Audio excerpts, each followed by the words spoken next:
नमस्कार दोस्तों, मैं हिमांशु साहू स्वागत करता हूं दिल्ली आईएएस एकेडमी रायपुर के आपके अपने यूट्यूब चैनल पे।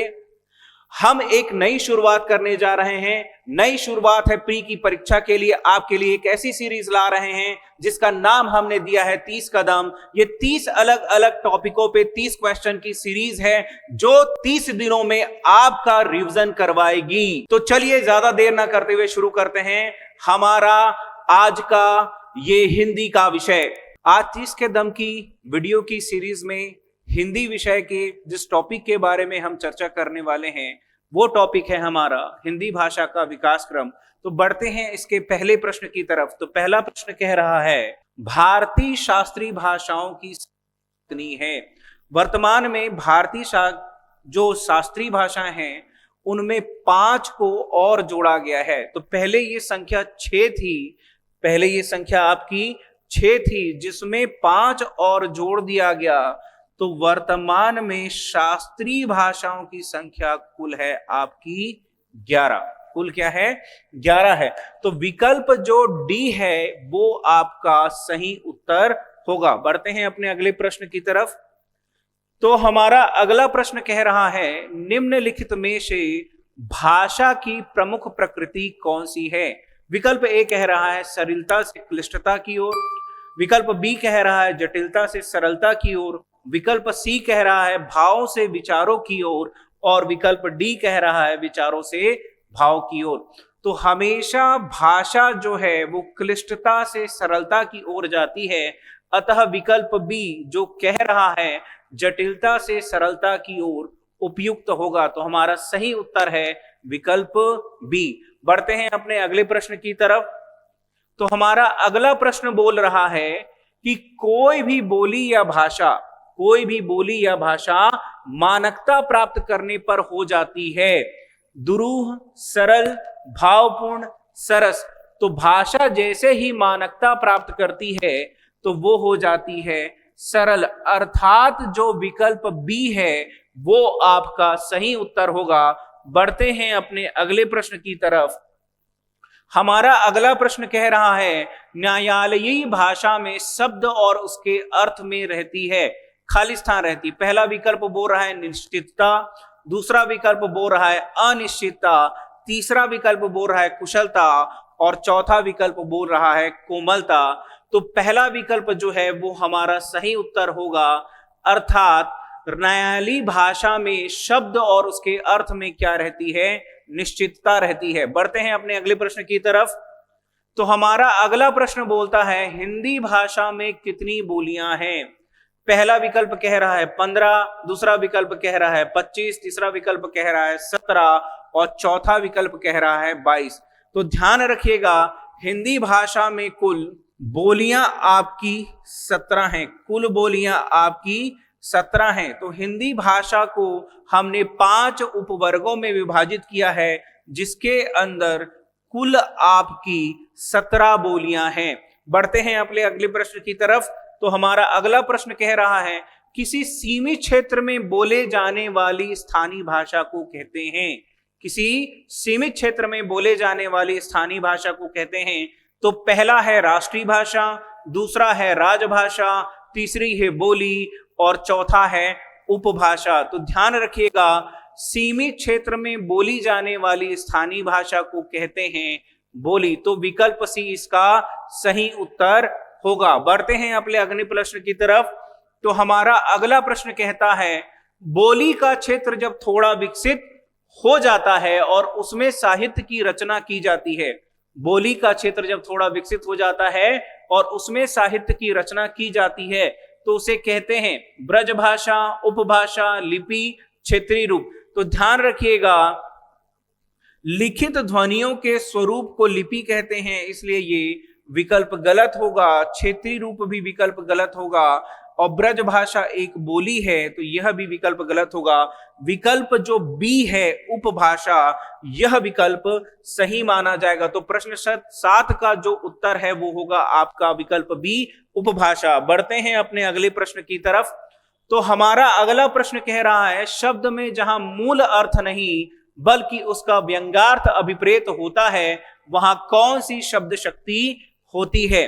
तो पहला है अभिधा, दूसरा है लक्षणा, तीसरा है व्यंजना। उपरयुक्त सभी, तो ध्यान रखिएगा शब्द शक्ति 3 प्रकार की होती है, अभिधा, लक्षणा, व्यंजना। अब जहां पे व्यंगार्थ की बात हो रही है तो व से व्यंजना और व से व्यंगार्थ, व्य से व्यंजना और व से व्यंगार्थ, तो इसका उत्तर होगा व्यंजना। जब मुख्य बात गौण हो जाए और अन्य बात प्रमुख हो जाए तो लक्षणा, और जो बात कही जा रही है वही प्रमुख हो तो होती है अभिधा। तो इस प्रकार हमारी 3 शब्द शक्ति है। बढ़ते हैं अपने अगले प्रश्न की तरफ। तो हमारा अगला प्रश्न कहता है भाषा निर्माण की इकाइयों का सही अनुक्रम क्या है। पहला विकल्प कह रहा है शब्द, दूसरा विकल्प कह रहा है ध्वनि।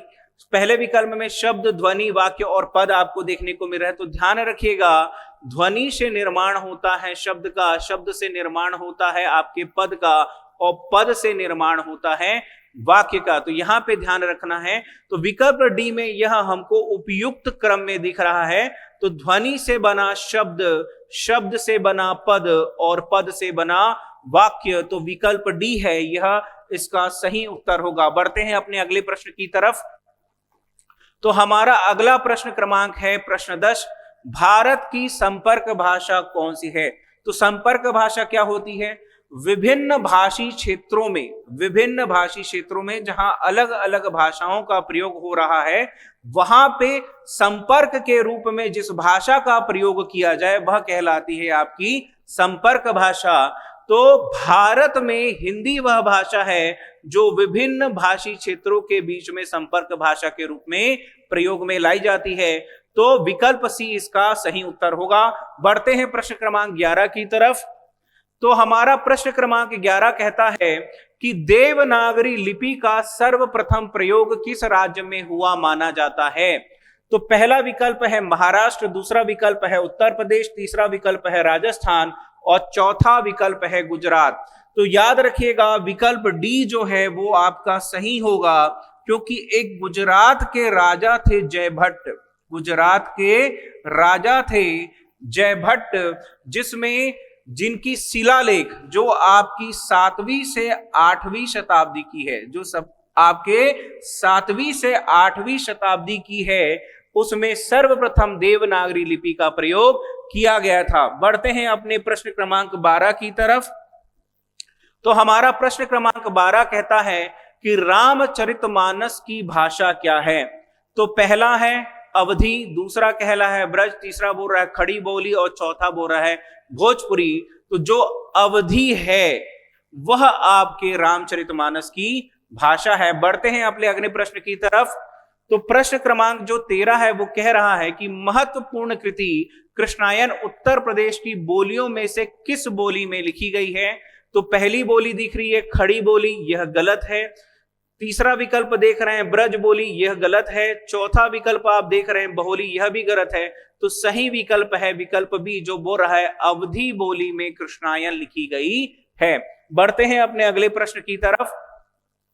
तो अगला प्रश्न कह रहा है कौन सी भाषा देवनागरी लिपि में लिखी जाती है। तो बांग्ला के कुछ जो अक्षर हैं वो लिखे जाते हैं, पंजाबी, गुजराती, लेकिन पूर्ण रूप से अगर देखें तो मराठी भाषा जो है वो देवनागरी में लिखी जाती है। इसलिए विकल्प जो बी है वो आपका सही उत्तर होगा। विकल्प बी जो मराठी लिखा गया है यह आपका सही उत्तर होगा। बढ़ते हैं अपने अगले प्रश्न की तरफ। तो हमारा अगला प्रश्न कह रहा है हिंदी किस लिपि में लिखी जाती है। तो जो आपकी खरोष्ठी है इस लिपि में हिंदी नहीं लिखी जाती, ब्राह्मी में हिंदी नहीं लिखी जाती, मसनवी में हिंदी नहीं लिखी जाती, हिंदी लिखी जाती है आपकी नागरी या देवनागरी में। तो विकल्प सी जो है वो आपका सही उत्तर होगा। बढ़ते हैं अपने अगले प्रश्न की तरफ। तो हमारा अगला प्रश्न बोलता है नागरी लिपि को दक्षिण में क्या कहा जाता है। नागरी लिपि को दक्षिण में क्या कहा जाता है। तो विकल्प डी कह रहा है पर्वत नागरी, विकल्प सी कह रहा है दक्षिण नागरी, विकल्प बी कह रहा है पहाड़ी नागरी, और ये तीनों ही विकल्प आपके गलत हैं। विकल्प ए सही है। नागरी लिपि को दक्षिण में कहा जाता है नंदी नागरी। क्या कहा जाता है, नंदी नागरी। बढ़ते हैं अपने अगले प्रश्न की तरफ। तो हमारा अगला प्रश्न बोल रहा है विश्व की प्राचीनतम माने जाने वाली लिपि कौन सी है? तो पहला विकल्प है आपका नागरी, दूसरा है कैथी, तीसरा है शारदा और चौथा है ब्राह्मी। तो ध्यान रखिएगा, जितनी भी लिपियों का जन्म हुआ है वो माना जाता है कि वो ब्राह्मी लिपि से जन्मी है, इसलिए विश्व की प्राचीनतम लिपि होगी आपकी ब्राह्मी लिपि और विकल्प डी इसका सही उत्तर होगा। बढ़ते हैं अपने अगले प्रश्न की तरफ। तो हमारा अगला प्रश्न बोल रहा है कि किस भाषा की लिपि ब्राह्मी के दक्षिणी रूप में विकसित हुई है? तो कन्नड़, तमिल, तेलुगु, मलयालम।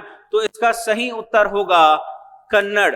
कन्नड़ भाषा की लिपि ब्राह्मी के दक्षिणी रूप में विकसित हुई है। बढ़ते हैं अपने प्रश्न क्रमांक 19 की तरफ। तो प्रश्न क्रमांक 19 कह रहा है कि नवीन शास्त्रीय भाषाएं कौन सी हैं? अभी मैंने चर्चा किया था कि 5 भाषाओं को शास्त्रीय भाषाओं में जोड़ा गया है। कितनी भाषाओं को? 5 भाषाओं को शास्त्रीय भाषाओं में जोड़ा गया है। तो उसमें आपकी मराठी भी शामिल है, पाली भी शामिल है, प्राकृत भी शामिल है, असमिया भी शामिल है और बंगाली भी शामिल है। तो विकल्प जो डी है उपरयुक्त सही, यह आपका सही विकल्प होगा। मतलब आपकी नई 5 जो शास्त्रीय भाषाएं हैं वो है मराठी, पाली, प्राकृत, असमिया, बंगाली, इसलिए विकल्प डी है वो हमारा सही आंसर होगा। बढ़ते हैं अपने अगले प्रश्न की तरफ। तो हमारा अगला प्रश्न कहता है भारतीय संघ की राजकीय भाषा है देवनागरी लिपि में हिंदी, हिंदी और अंग्रेजी, अंग्रेजी, हिंदी, अंग्रेजी और उर्दू। तो ध्यान रखिएगा, देवनागरी लिपि में लिखी गई जो हिंदी है वो भारतीय संघ की राजभाषा है, इसलिए प्रश्न क्रमांक 20 का विकल्प जो ए है वो हमारा सही उत्तर होगा। बढ़ते हैं अपने अगले प्रश्न की तरफ। तो हमारा अगला प्रश्न कहता है शास्त्रीय भाषा हेतु आवश्यक मानदंड हेतु कौन से कथन सत्य हैं? पहला बोल रहा है कि प्रारंभिक ग्रंथों की लिखित इतिहास की उच्च प्राचीनता 1500 से 2000 वर्षों तक फैली हुई है। दूसरा बोल रहा है प्राचीन साहित्य ग्रंथों का संग्रह जिसे पीढ़ियों द्वारा मूल्यवान विरासत माना जाता है, किसी अन्य भाषा समुदाय से उधार ना ली गई हो, मूल साहित्यिक परंपरा की उपस्थिति हो। फिर चौथा बोल रहा है शास्त्रीय भाषा और शास्त्रीय आधुनिक भाषा से भिन्न होने के कारण शास्त्रीय भाषा और उसके बाद के रूपों या शाखाओं के बीच एक विसंगति भी हो सकती है। तो यहाँ पे हमको ध्यान रखना है कि चारों ही कथन सही हैं, इसलिए विकल्प सी इसका सही उत्तर होगा। बढ़ते हैं अपने अगले प्रश्न की तरफ। हमारा अगला प्रश्न बोल रहा है लिपि किसे कहते हैं? अंकित करने को लिपि कहते हैं, लिखित ध्वनि संकेतों को लिपि कहते हैं, बोलने के तरीके को लिपि कहते हैं या चित्रों को लिपि कहते हैं? तो ध्यान रखिएगा, लिखित ध्वनि संकेतों को लिपि कहा जाता है, इसलिए विकल्प बी इसका सही उत्तर होगा। बढ़ते हैं अपने अगले प्रश्न की तरफ। तो हमारा अगला प्रश्न कहता है हिंदी को राष्ट्रभाषा घोषित करने वाले अहिंदी भाषी प्रस्तावक का नाम क्या था? तो दलीप सेन पहला विकल्प है, दूसरा विकल्प है आपका गोपाल स्वामी आयंगर, तीसरा विकल्प है आपका महात्मा गांधी और चौथा विकल्प है आचार्य शुक्ल। तो ध्यान रखिएगा, जो गोपाल स्वामी आयंगर हैं वो अहिंदी भाषी प्रस्तावक थे। बढ़ते हैं अपने अगले प्रश्न की तरफ। तो हमारा अगला प्रश्न कह रहा है संविधान के अनुच्छेद 351 में किस विषय का वर्णन है? पहला विकल्प कह रहा है संघ की राजभाषा, दूसरा विकल्प कह रहा है उच्चतम न्यायालय की भाषा, तीसरा विकल्प कह रहा है पत्राचार की भाषा और चौथा विकल्प कह रहा है हिंदी भाषा के विकास से संबंधित निर्देश। तो विकल्प जो डी है वह आपका सही उत्तर होगा, इसलिए प्रश्न 24 का सही उत्तर हुआ विकल्प डी। बढ़ते हैं अपने अगले प्रश्न की तरफ। तो हमारा अगला प्रश्न बोलता है कि निम्नलिखित बोलियों में से पूर्वी हिंदी की बोली नहीं है, कौन सी नहीं है? तो यहां पे देखिएगा, अवधी का संबंध पूर्वी हिंदी से है, छत्तीसगढ़ी का संबंध पूर्वी हिंदी से है और बघेली का संबंध भी आपके पूर्वी हिंदी से है। जो संबंधित नहीं है वो है भोजपुरी, इसलिए विकल्प जो आपका सी है वह इसका सही उत्तर होगा। बढ़ते हैं अपने अगले प्रश्न की तरफ। तो हमारा अगला प्रश्न बोलता है पूर्वी हिंदी वर्ग की बोलियों का विकास किससे माना गया है? तो यहां से समझिएगा, कोई पूरा है तो पूरे का ही क्या होगा? आधा। पूरे का ही क्या होगा? आधा। तो आधा कहां पे दिख रहा है? तो आधा दिख रहा है विकल्प सी में अर्धमागधी। कहां पे दिख रहा है? अर्धमागधी। तो विकल्प सी जो है उसी से आपकी पूर्वी हिंदी वर्ग की बोलियों का विकास माना गया है। बढ़ते हैं अपने अगले प्रश्न की तरफ। तो हमारा अगला प्रश्न बोल रहा है निम्नलिखित बोली वर्गों को उनसे संबंध बोलियों के साथ सुमेलित कीजिए। सूची 1 में आपके बोली वर्ग हैं और सूची 2 में आपकी बोली है। तो यहां पे देखते हैं पश्चिमी हिंदी का जो संबंध है वो संबंधित है आपकी बुंदेली बोली से, पूर्वी हिंदी का संबंध है आपके बघेली से, बिहारी हिंदी का संबंध है आपके मगही से, बिहारी हिंदी का संबंध है आपके मगही से, और आपका राजस्थानी का संबंध है आपके मेवाती से। तो विकल्प ए के लिए उपयुक्त क्या है आपका बुंदेली। तो विकल्प बी में अगर हम देखेंगे तो ए का जो है 2, बी के लिए 3, सी के लिए 4 और डी के लिए 1। तो विकल्प बी जो है ये हमारा उपयुक्त आंसर होगा। बढ़ते हैं अपने अगले प्रश्न की तरफ। तो हमारा अगला प्रश्न कह रहा है कन्नड़ का संबंध किस भाषा परिवार से है। तो याद रखिएगा कन्नड़ जो है वो द्रविड़ भाषा परिवार से संबंधित है, इसलिए विकल्प बी इसका सही उत्तर होगा। बढ़ते हैं अपने अगले प्रश्न की तरफ। तो हमारा अगला प्रश्न कह रहा है कि मलिक मोहम्मद जैसी ने किस भाषा का सरल और साधारण रूप अपनाया था। तो मलिक मोहम्मद जैसी वही है जिन्होंने पद्मावत की रचना की थी, तो इन्होंने अवधी भाषा को अपनाया था।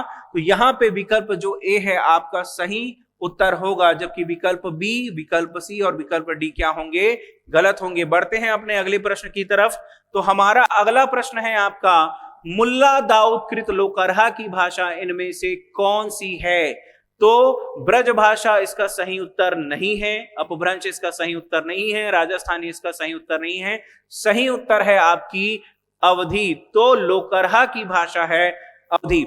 इसी प्रकार हमारे 30 के दम के सीरीज के साथ बने रहिए और आगे हम एक साथ पढ़ेंगे, एक साथ बढ़ेंगे और क्रैक करेंगे CGPSC प्री 2024। तो wish you all the very best. मिलते हैं अपने अगले वीडियो में। धन्यवाद।